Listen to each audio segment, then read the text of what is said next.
Assalamualaikum warahmatullahi wabarakatuh. Perkenalkan, nama saya Yati Erni Destiani dari program studi S1 Kesehatan Masyarakat.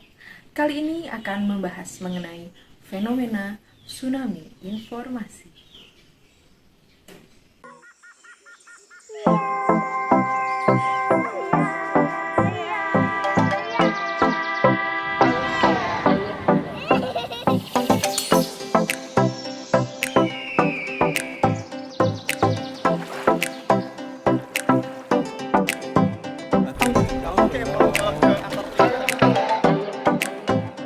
Kota Bandung, yang merupakan ibu kota Provinsi Jawa Barat, memiliki kurang lebih 2,5 juta penduduk dengan latar belakang budaya, agama, pendidikan, dan ekonomi yang begitu beragam. Seiring berjalannya waktu, kemajuan teknologi yang begitu pesat mengantarkan kita pada sebuah pergeseran budaya. Sebagai salah satu kota besar di Indonesia, mayoritas penduduk kota Bandung merupakan pengguna internet aktif. Kebutuhan manusia akan akses internet menjadi semakin meningkat. Kebutuhan ekonomi pun menjadi kian bertambah guna membeli kuota internet. Penggunaan gadget yang begitu marak semakin menjadikannya bak primadona. Anak-anak hingga orang tua menggunakan internet untuk mengakses berbagai informasi melalui media sosial. Media sosial atau sering juga disebut sebagai sosial media adalah platform digital yang memfasilitasi penggunanya untuk saling berkomunikasi atau membagikan konten berupa tulisan, foto, video, dan menyediakan fasilitas untuk melakukan aktivitas sosial bagi setiap penggunanya. Media sosial juga merupakan sebuah sarana untuk bersosialisasi satu sama lain dan dilakukan secara daring, sehingga memungkinkan manusia untuk saling berinteraksi tanpa dibatasi ruang dan waktu. Namun, hal ini juga membawa kita pada pergeseran tatanan sosial saat ini. Jarang sekarang kita melihat anak-anak bermain kelereng bersama, ataupun juga orang-orang dewasa kini saling bertemu tetapi tetap sibuk dengan gadgetnya. Tidak lagi asyik mengobrol, sehingga malah jadi mendekatkan yang jauh dan menjauhkan yang dekat. Sejak awal diciptakan, media sosial diperuntukkan sebagai wadah bagi para penggunanya agar dapat dengan mudah berpartisipasi, berbagi, dan bertukar informasi serta ide di komunitas dan jejaring virtual.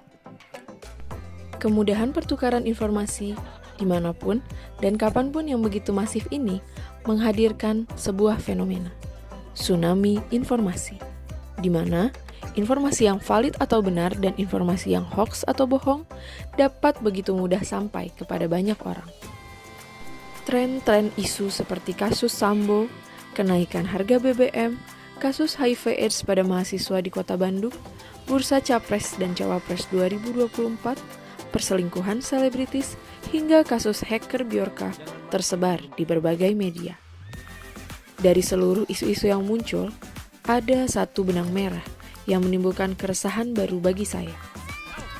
Setiap tren, berita, dan isu-isu terkini selalu ada berita hoax yang menyertai kehebohannya. Bahkan, tak jarang pula berita hoaxnya justru tersebar lebih viral dibandingkan dengan fakta yang terjadi. Maraknya pemberitaan hoax yang semakin merajalela dan seakan tak terbendung lagi ini diakibatkan oleh banyaknya masyarakat Indonesia yang kurang bertanggung jawab dalam mengonsumsi setiap informasi yang beredar di media sosial, serta besarnya dorongan ingin menjadi orang yang pertama dalam menyebarkan berita hingga menjadi viral. Padahal, bagi umat yang beragama Islam, kita senantiasa diperintahkan untuk bertabayun dalam menanggapi setiap berita. Perintah tabayun sendiri ada di dalam Al-Quran surat Al-Hujurat ayat 6 yang berbunyi, "Wahai orang-orang yang beriman, jika seseorang yang fasik datang kepadamu membawa suatu berita, maka telitilah kebenarannya, agar kamu tidak mencelakakan suatu kaum karena kebodohan atau kecerobohan, yang akhirnya kamu menyesali perbuatanmu itu." Tsunami informasi ini tentu memberikan dampak yang cukup signifikan. Apabila dilihat dampaknya dari sisi kognitif, membuat masyarakat menjadi tidak mampu membedakan informasi yang valid dengan informasi yang tidak valid. Sementara dari sisi afektif, masyarakat menjadi lebih percaya pada rumor dan misinformasi atau hoax, sehingga mudah sekali untuk disesatkan oleh informasi yang tidak benar. Dari sisi behavioral, masyarakat menjadi terpengaruh dalam pengambilan keputusan yang tidak tepat, bahkan bisa saja menjadi fatal karena dilandaskan pada informasi yang keliru. Tsunami informasi ini juga berdampak pada kesehatan mental.